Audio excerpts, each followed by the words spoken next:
Um, of course, you agree with me that I am overwhelmed. This is a moment like no other. And let me first take this opportunity to thank the Almighty God. Yes, it is God. I say it is God. Without God, we wouldn't be here. I have gone through many difficult situations, but because of God, we are here today to celebrate that today the people of Kenya have made a choice, and that choice has been confirmed by our judiciary. Let me first and foremost say we are truly grateful as a team, as the Kenya Kwanza team. We are grateful to God because we have come a long journey. We have worked hard. But as the Bible teaches us in Proverbs 20 verses 7, that some trust in chariots and others trust in horses, but we trust in God. It's not the waking up early. It is not the working long hours. It is the favor and the grace of God that has gotten us here. And we are acutely aware of that. Let me also, in a very special way, thank many people who have prayed for us from across the religious divide. Many people have prayed for us. In fact, I said on the day I was given the certificate, I said, we were prayed into victory. I want to thank many people who prayed across this country. Many people fasted. And we are truly, truly grateful.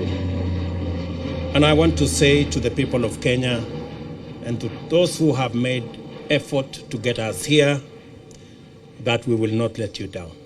We will work hard and we will not let you down. Let me also, in a very special way, thank my friends, starting with my wife Rachel, who prays for me every day. Before I leave the door from that house behind me, she always holds my hands and prays for me. And my children, for believing in me and always encouraging me.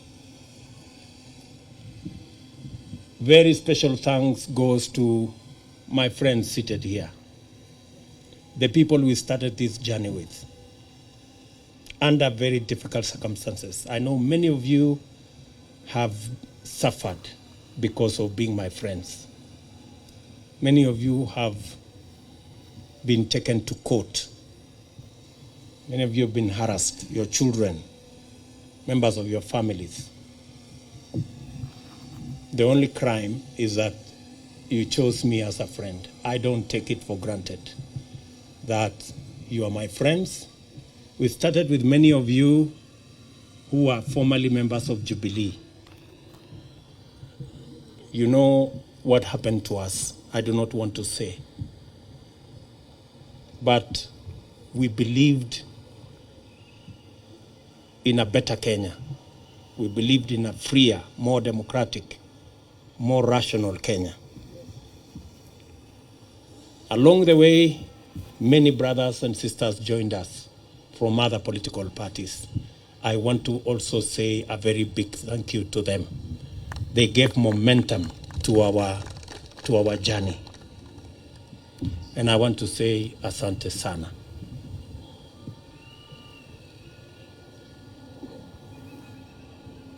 Let me also congratulate and recognize and appreciate the people of Kenya who believed in us. They went out of their way. Under very difficult circumstances, they believed in us. They listened to us. You know, the legendary Mamamboga and Boda Boda guys, they are the heroes of our campaign. They defined this election. They were the embodiment of our quest for a better economy for our Kenya, for our country. The millions of Kenyans who believed in us. Today, by voting for me, the millions who woke up early to go and vote, they have not only voted for me, but they have opened doors and gates for their own children in every village, in every neighborhood, knowing very well that their children as well can become leaders. And every child is free to dream, and every child is free to aspire to any office. And working hard, believing in God, they can get wherever they want to go. I think my election opens possibilities for all our children, irrespective of their background, irrespective of where they come from, irrespective of their financial status. But this afternoon, with the unanimous decision of the Supreme Court of Kenya, our lengthy, suspenseful, and protracted election has come to an end. My fellow presidential candidates and I made our respective cases before Kenyans and submitted ourselves to their sovereign decision at the ballot. After the results of the votes were declared, it was taken up before the Supreme Court for scrutiny to make sure, beyond all doubt, that the will of the people had prevailed. The court returned its verdict, and I welcome it with tremendous humility. I salute the judges of the Supreme Court who have performed their duty with utmost fidelity to the Constitution. They listened to all parties, considered all issues, applied the law, and demonstrated their learning, impartiality, and patriotism. Their professionalism has elevated the stature of the judiciary, enhanced the place of petition process in legitimating election results as the true reflection of the people's decision, and afforded the nation an opportunity to reflect. It also afforded the nation an opportunity to debate and to come to terms with the implications of the last general election. I do not take this for granted, and I thank the judiciary in general and the Supreme Court in particular for staying strong as the shining beacon of constitutionalism and the rule of law, even in the most daunting of circumstances. And you know what I mean. The Supreme Court scrutinized, examined, and dissected and tested the declaration of the Independent Electoral and Boundaries Commission against the high standard established by the Constitution. The decision vindicated the Commission's effort to go all the way and deliver an election that exceeded public expectation and fully met the constitutional threshold of a secure, transparent, free, fair, and accountable election. The return of a unanimous decision on all the 9 issues confirms the fidelity of the IEBC to both the law and the Constitution. I therefore commend the Commission for their noble achievement at tremendous and regrettable cost to serve the people of Kenya by ensuring that their sovereign will is upheld. As I do that, we are all aware that there are men and women who lost lives in this election when they shouldn't. There was blackmail, threats, intimidation, and all manner of attempts to subvert the will of the people. The IEBC stood firm. The judiciary has vindicated the IEBC. This appreciation takes us to the point of proper appreciation of the just concluded legal process. Many of our supporters were a little unhappy about the delay, and some might have been tempted to impute bad faith in the petitioners who they saw to be taking advantage of the law to frustrate their wishes as expressed through the ballot.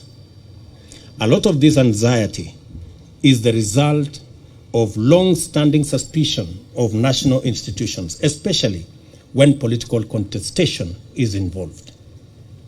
The Constitution of Kenya 2010 has done a lot to create comfort in institutions and the rule of law, and we continue to make encouraging progress on the path towards becoming a higher trust society, standing fully on its constitution.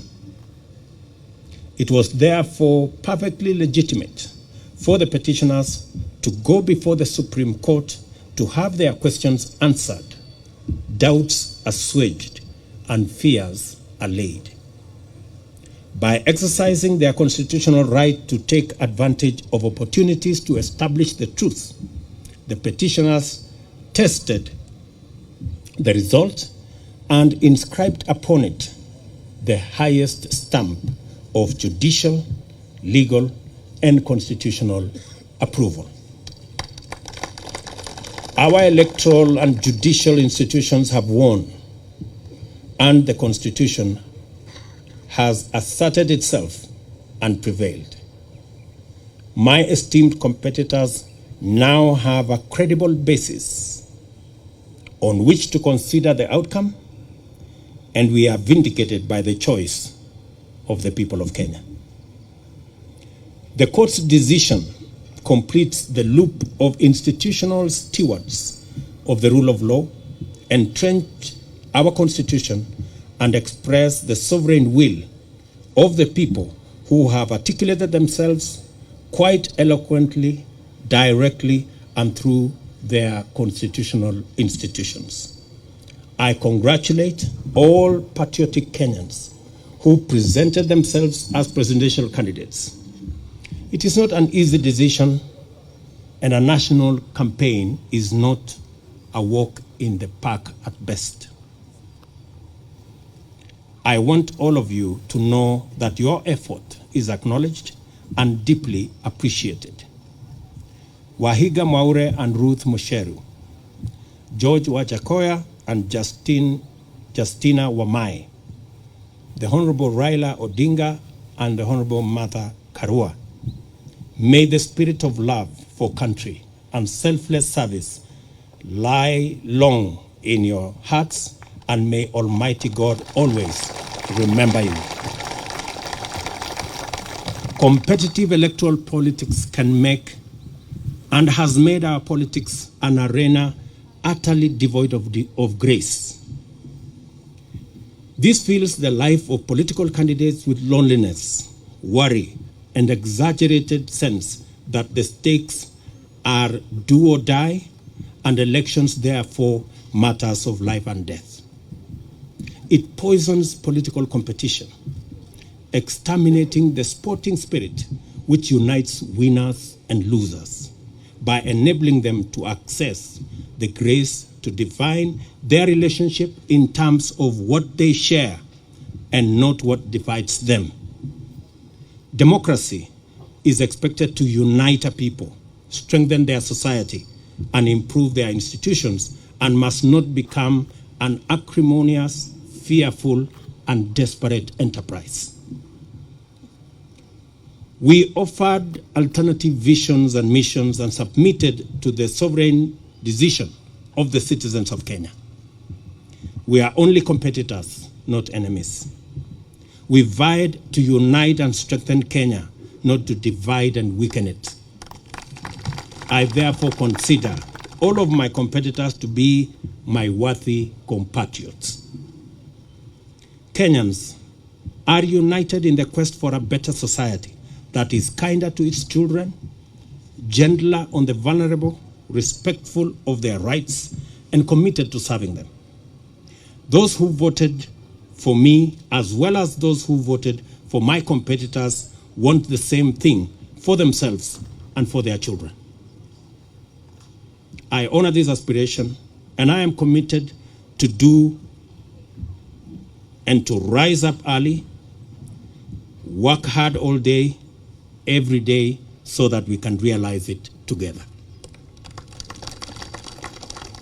My deputy and I and the Kenya Kwanza team pledge to make Kenya a country of everybody and everyone. My administration shall do justice to all, regardless of their social status, religion, ethnicity, gender, whether they voted at all or whom they voted for. I therefore extend a hand of brotherhood to all my competitors and to all their supporters. We are not enemies, we are Kenyans. Let us unite to make Kenya a nation where everyone shall be proud to call home. My administration will recognize in full the now established tradition of honoring our leaders who have served this nation and shall not in any manner interfere with their privileges and their entitlements in retirement. They are revered elders of our nation who deserve respect at all times. It is now time for us to prepare for the day when we wake up to the momentous duty to serve Kenyans. Let us all reflect on our contribution and look forward to build this country and nation together to achieve the glory of Kenya, express its heritage and splendor, and fill every Kenyan heart with thanksgiving. As I said earlier, the hero of our campaign is the legendary Mama Mboga and Boda Boda. The hero of the election is one Wafula Chebukati and the Independent Electoral and Boundaries Commission. And the hero of our democracy and the rule of law and constitutionalism is our judiciary. We celebrate all Kenyans, and I pledge and commit to work as the Kenya Kwanza team in making sure that we take Kenya to the next level.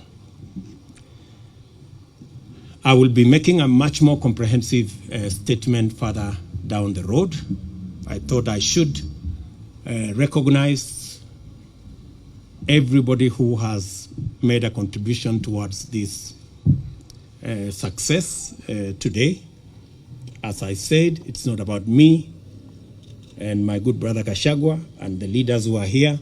It's about all millions of Kenyans who have made a contribution to us getting where we have. I will shortly be putting a call to my good friend, President Uhuru Kenyatta.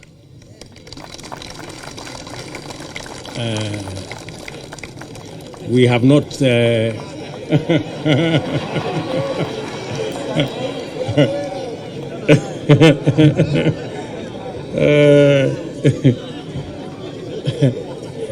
We have not, I haven't talked to him in months.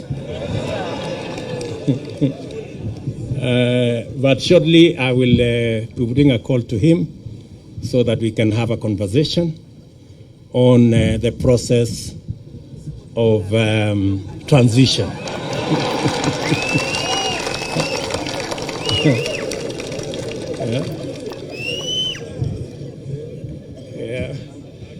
I know he worked hard in his in his own way, but the people of Kenya have made a decision, and we have absolutely no issue with the democratic choices of any Kenyan. You remember I said earlier, when I chose to support Uhuru Kenyatta, I did not give him conditions that he must support me. I have made that very clear. So I take no offense at all that he decided to choose and support somebody else. And therefore, we will remain friends as we have been in the context of where we are. And, and we look forward to building on the foundation that's already there in the many issues that I worked with him, and be able to take Kenya to the next level in the many things that we would have wanted to do that we did not do. We are a very responsible people. Government is a continuous enterprise, and we will complete all the projects that have not been completed, as we have said, and we will build on that foundation the programs that we have committed to the people of Kenya, and we will hit the ground running because we are aware of what we need to do. I will also be putting a call to my worthy competitors, beginning with Raila Odinga, my worthy competitor, with his Azimio team, so that we can begin to contextualize how we are going to work together for the people of Kenya. Those of us who will be working from the executive, and the Azimio team who will be working from the opposition.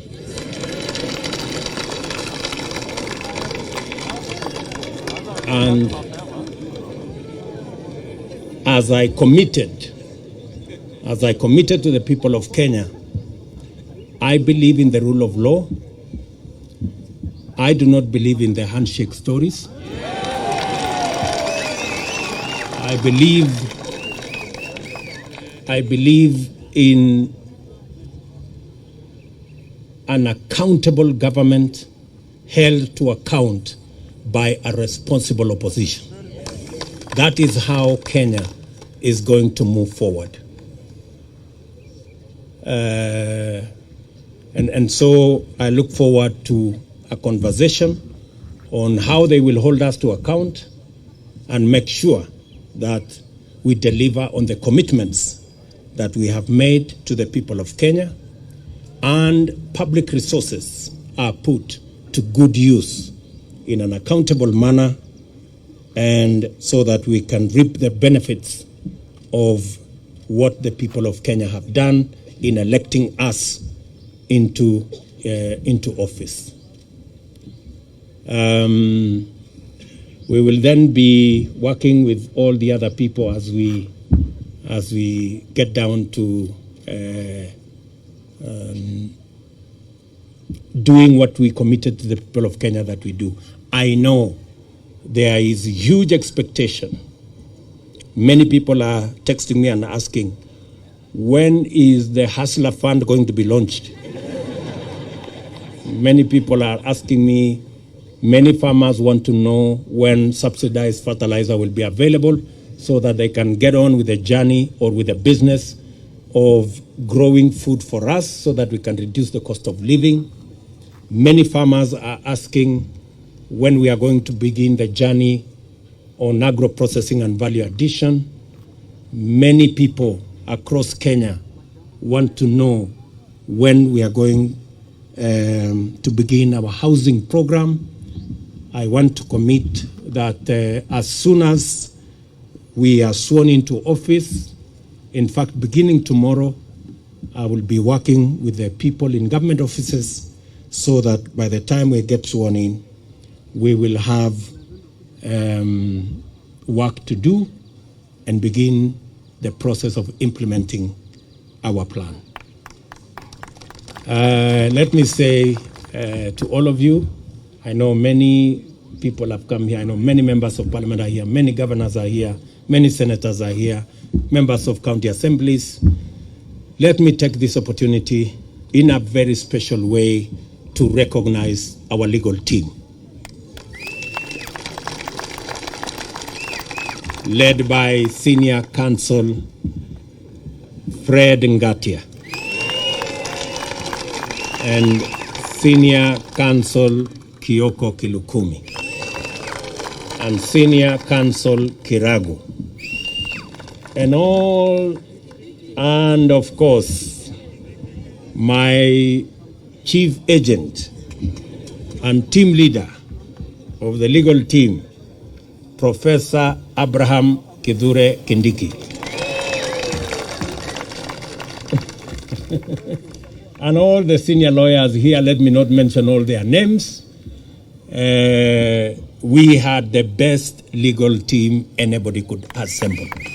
And we are very proud of you, ladies and gentlemen. Thank you very much for protecting our victory and for doing your bit. I remember when I talked to them, I told them those of us who are politicians have done our bit. We handed over the baton to them, and I told them they should not drop the baton. And they brought it home in one piece, and we want to celebrate them. Tuwapige makofi jameni hawa makofi. Let me also say, for good record, that these great men and women, our legal team, volunteered their services for free.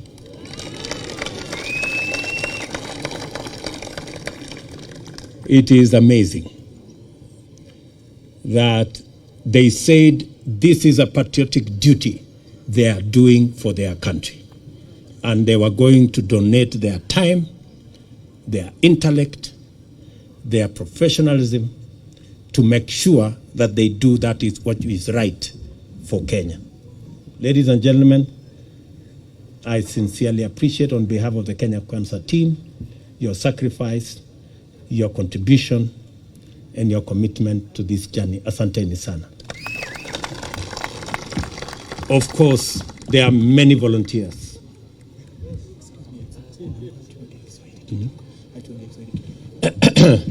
There are many volunteers who came across. There are many people who supported us in many ways. There are many people who contributed merchandise.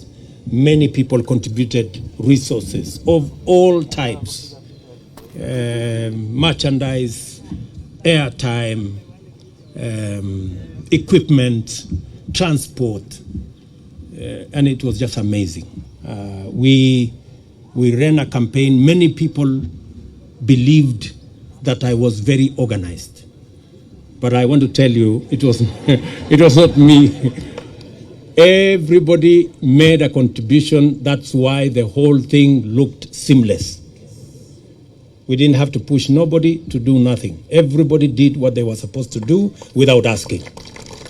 So I want to say thank you very much to our team. I want to announce that this marks the end of the politics of deceit and the politics of betrayal and the politics of conmanship. It is the end. We want the politics of the Kenya of the future. Every leader must be held to account on what they say and they must match what they say with what they do. I promise you, ladies and gentlemen, that with the opportunity God has given us, we want to have a country based on the rule of law. As my deputy has said, the criminal justice system will be reserved for fighting criminals and criminality and making sure that public resources are protected and criminals are brought to book. The criminal justice system will never be used again for political reasons.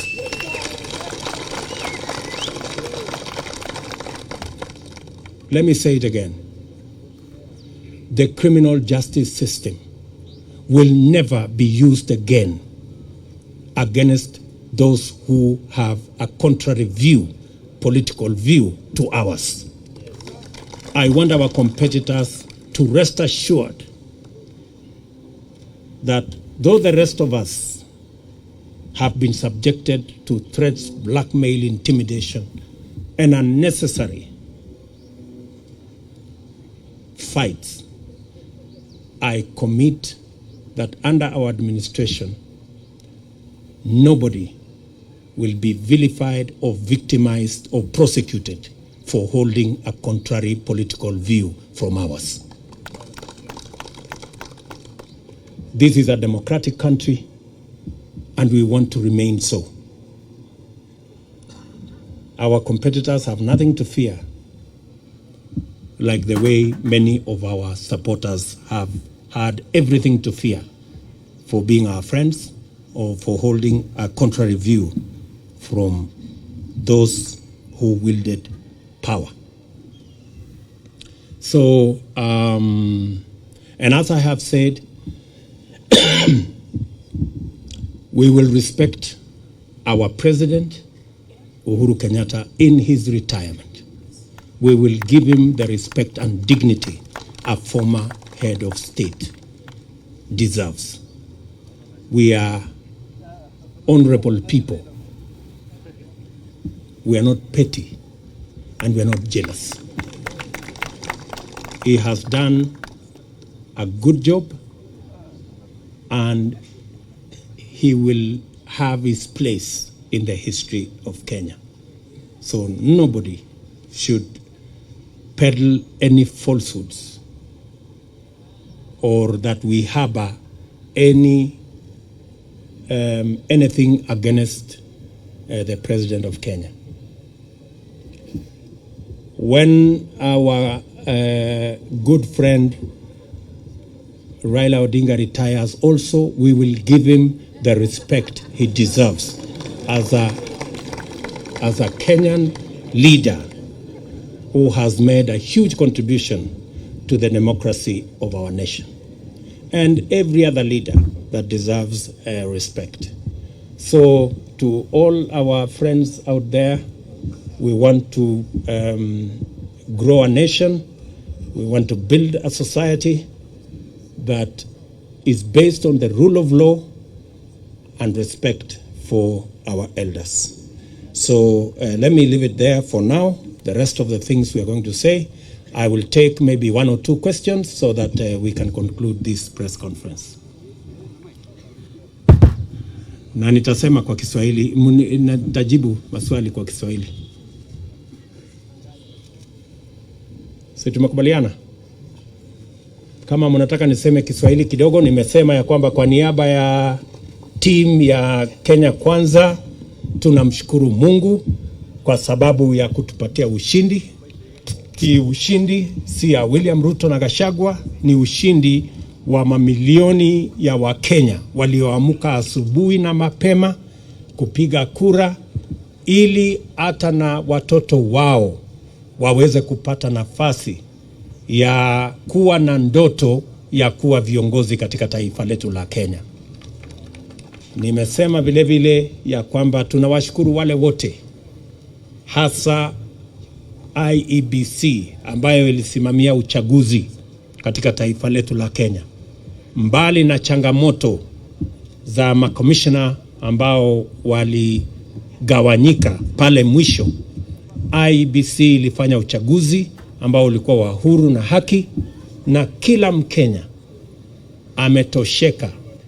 Ma-MCA wamechaguliwa, wabunge wamechaguliwa, maseneta wamechaguliwa, magavana wamechaguliwa, na leo mahakama ya upeo imeidhinisha uchaguzi wa rais pamoja na naibu wa rais, kumaanisha ya kwamba IEBC ilifanya kazi ya muhimu, na nimesema shujaa wa uchaguzi huu ni Wafula Chebukati na makamishna waliohakikisha ya kwamba uchaguzi huu haujapatilishwa na watu ambao walikuwa na njama ya kuharibu uchaguzi wetu. Nimesema vile vile tutapata nafasi kama viongozi kuongea na rais wetu ambaye anaenda kustaafu, ili tuweze kupanga mambo ya kukamilisha succession kwa njia na taratibu ambaye iko na heshima.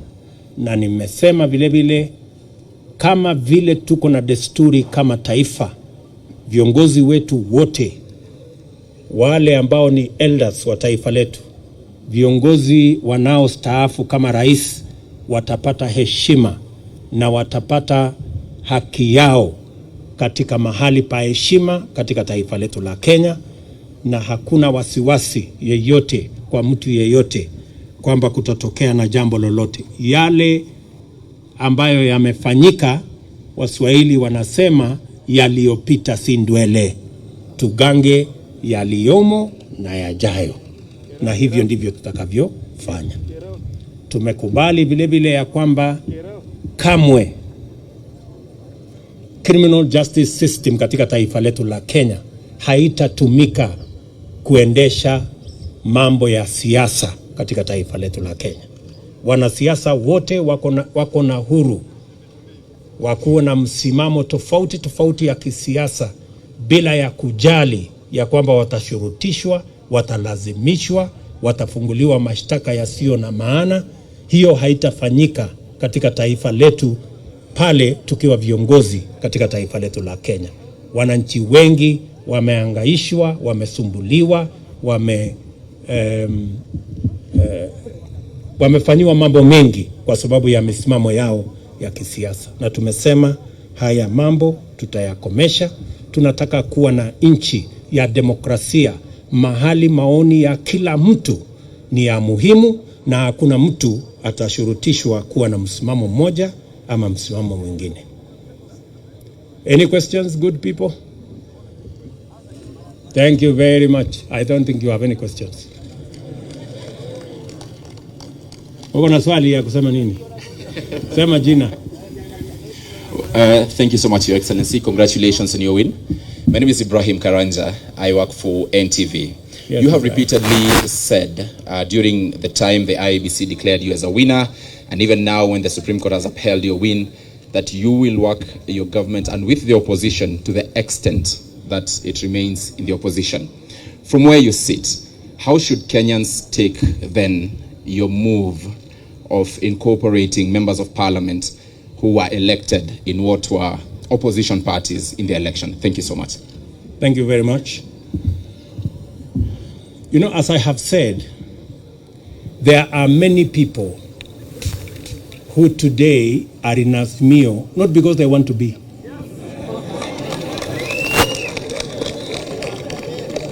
We have many people who are forced, blackmailed, threatened into belonging to Azimio.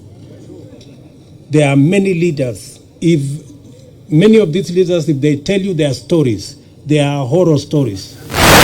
Many of them were told, if you don't join Azimio, this court case, KRA will be brought on you, and many other threats.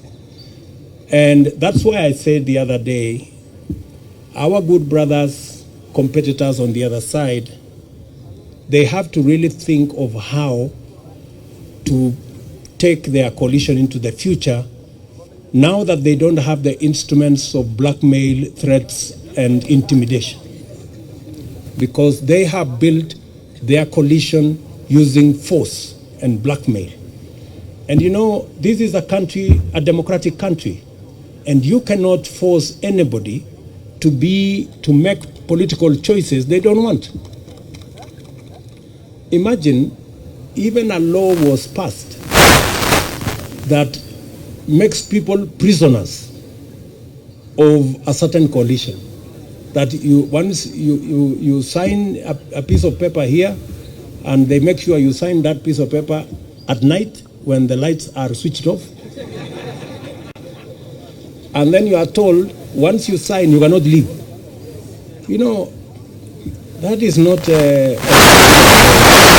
we all want to belong to. So there will be people who will want to join Kenya Kwanza, and you know, a majority of the people who have decided to come and join Kenya Kwanza actually were people who we were together before. They were just boxed into a corner, threatened, blackmailed, and told they must belong to a different formation. So, because we are a country of free choices, yeah, I want you to know that we will have an opposition in Kenya. There will be no handshake like the one we witnessed before, that creates a mongrel of a government where nobody knows where the line is. That one will not happen.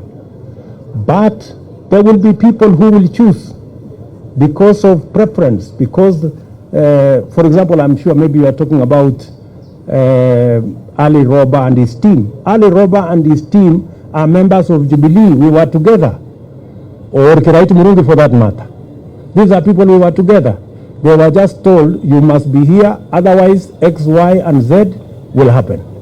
Now that we are breathing fresh air and freedom has arrived, they are now, they can now make the choices. Thank you very much. Any other question? Yes, my good friend. Mpatie ule microphone.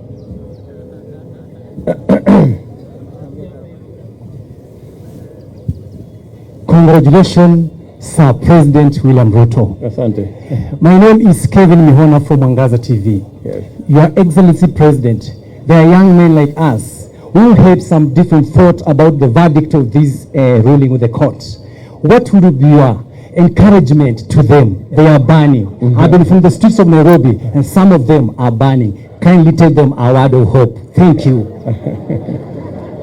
As I have said, two things.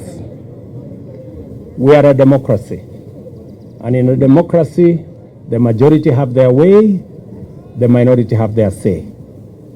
Number two, I have said here, the administration we are going to run is the administration that is going to serve all Kenyans, irrespective of whether they voted at all or whoever they voted for. We are going to serve the people who voted for us and those who did not vote for us, because we are going to run the government of Kenya. And the government of Kenya is going to be the government of Kenya for all Kenyans. So they have absolutely nothing to worry. Nothing to worry. We are going to serve all Kenyans equally. Yes?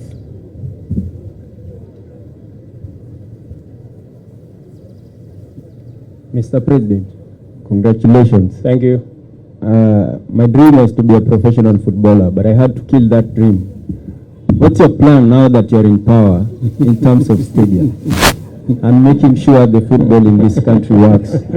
Because there are so many dreams out there have been killed because of individual selfish reasons. What's your plan on that one? The same way the people of Kenya have made my dream a citizen from nowhere come true. As I have told you, I will work hard. You have read our manifesto on matters to do with sports, and we will work hard to deliver on our commitment so that people like yourself and many more who have dreams and their dreams stagnated or died because there was no opportunity, that we create that opportunity so that people like yourself or even other people who have aspirations like yours can also attain or make their dreams come true. Sawa.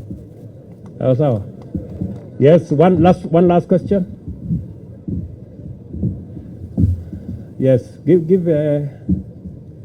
Yeah, my name is Ken Jenga Wambui from Minoro TV. Yes.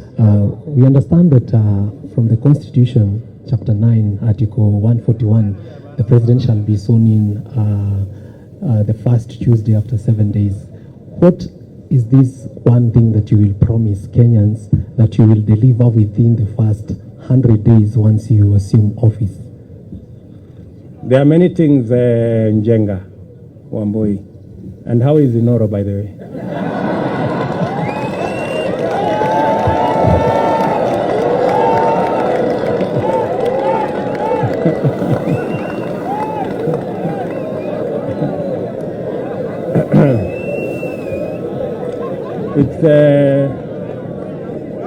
It's good to have you around, and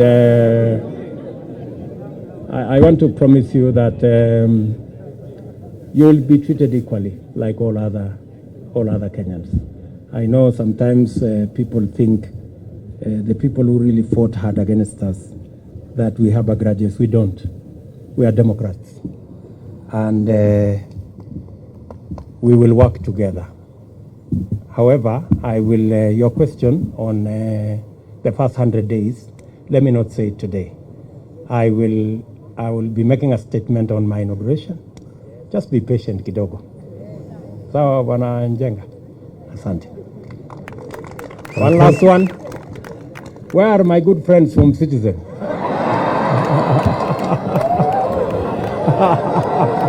Citizen.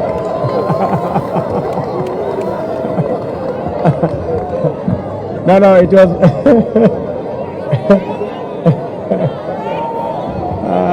Citizen, Where are they? No, it's okay.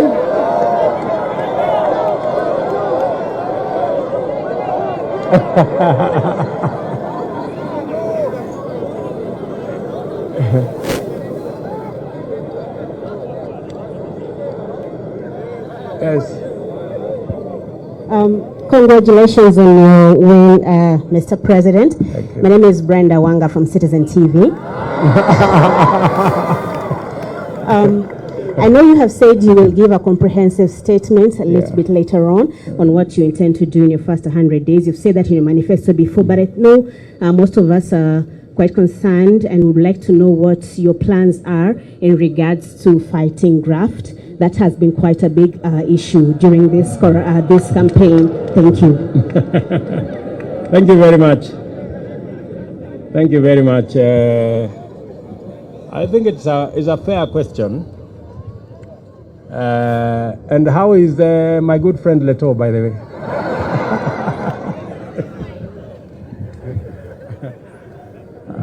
And say hello to Chemutai Goinchi. So, as I have said, I am going to make a comprehensive statement, and I want to promise you that among the things I want to do on the 100 days, one is going to be about tackling corruption. So expect a statement and expect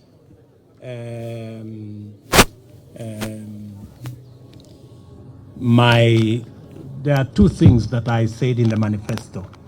Number one is the judiciary fund, and number two is to have an accounting officer for the police and the entire criminal justice system, so that they will never depend again on resources from the office of the president.